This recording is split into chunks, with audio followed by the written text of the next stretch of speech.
நெஞ்சம் என்னும் கூடு அதில் நெருப்பு வைத்ததாறு,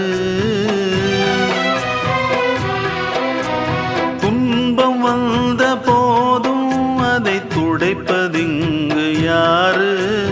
கலங்கும் போது சேரு, அது தெளியும் போது நீரு. கடவுள் போட்ட கோடு அதை திருத்த போவதாறு? வெந்த புண்ணும் ஆறிடுமா? வேதனை தான் தீர்ந்திடுமா? விண்ணுக்கும் மண்ணுக்கும் சம்பந்தம் உண்டுன்னு சொன்னது யாரு? அது மன்னவன் பேரு. அந்த வானத்தை போல மனம் படைச்ச மன்னவனே, பனி துளிய போல குணம் படைச்ச தென்னவனே.